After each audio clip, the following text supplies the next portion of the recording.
Welcome back to the programme. India claims it's hit a training camp belonging to a Kashmir-based terror group, killing 300 fighters.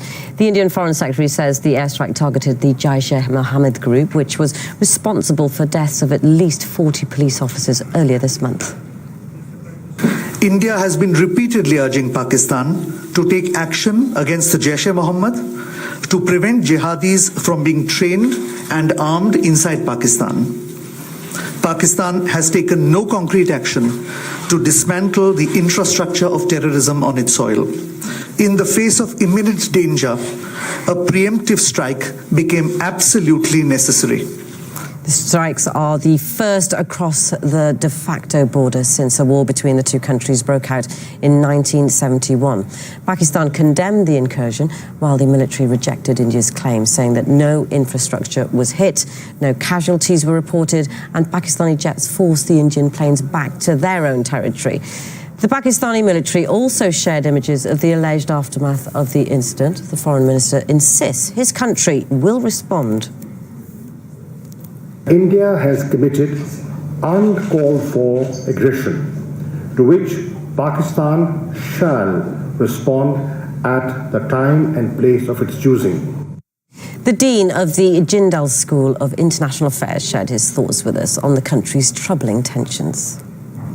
Pakistan is going to deny that succeeded militarily, because that would be a huge blow to their prestige, especially of the military establishment. So they, in fact, they denied that we succeeded in 2016 as well, when Prime Minister Narendra Modi ordered a land-based surgical strike or special operations mission inside Pakistani territory. On both cases, we made a point that terrorism will not go unanswered, and that's why we are going to see these contrasting accounts.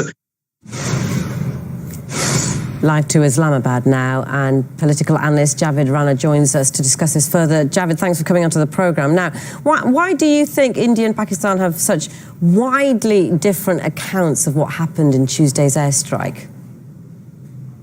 I think the situation is very clear. There is a footage available of the scene where this Indian plane had hit. It was empty land, it was a forest. Because of the shake of the 4 bombs that they dropped, there was a nearby mud dwelling, and I think that the cracks have occurred, and 1 person was injured. And that is all what has happened. There are no funerals, there are no dead bodies, and as we speak, the Pakistan military's media wing is planning to take journalists from different countries to the scene of this so-called blast. So I think by tomorrow the scene is going to be very clear. But there is a fact that there is a breach of Pakistan's sovereignty, and that is at the heart of the consultation that has taken place today at the highest level. And Pakistan has made it clear that they are going to hit it back, but in what manner, that is a question, that is a guess by anybody. Now, tomorrow, the National Command Authority is going to meet. National Command Authority is basically supervising Pakistan's nuclear warhead, the operational mechanism. That meeting is going to be very, very important. And my understanding of the situation is that probably Pakistan is going to hit hard, maybe in a different manner. It may be a surprise for the Indians, but then it is going to be followed by a warning by Pakistan about warning India about a nuclear conflict, because Pakistan basically has manufactured tactical nuclear devices, which means that Pakistan can explode these devices within the radius of 25 kilometers. So the threshold of tolerance on Pakistani side of the border is very low, and that is something India needs to understand. And let me tell you very clearly, going by what I've seen, going by what I have talked with different officials over the period of time, Pakistani and Indians either can live together or they can die together. The very threat of nuclear conflict is very much there if there is a full-fledged conventional war, because in case Pakistan loses in any manner, there is a possibility of Pakistan using nuclear warheads. And let's hope that kind of situation does not happen. That means it will be not only disaster in the South Asia, but also elsewhere in the world. Javed, you said that they can either live together or they can die together. Isn't it preferable that they live together?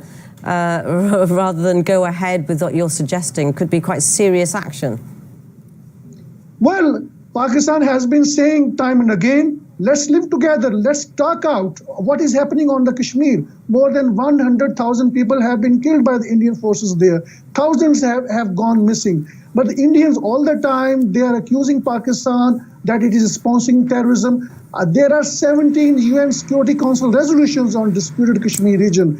India is supposed to hold plebiscite. India is not holding plebiscite there, and they are basically trying to create a situation whereby they can blame Pakistan that what is happening inside Kashmir, that is because of militancy. I think look at what the Indians themselves are saying. Their authors, their writers, they've been writing that disputed Kashmir region has gone out of India's control. Now they are trying to shift the blame onto Pakistan, and the fact that there are elections after few months, so Indian Prime Minister is trying to create a plausible situation whereby we could claim, like, look, we have conducted attack against the terrorists in Pakistan. So because of those reasons, because of anti-Pakistan sentiments, he wants to win the election.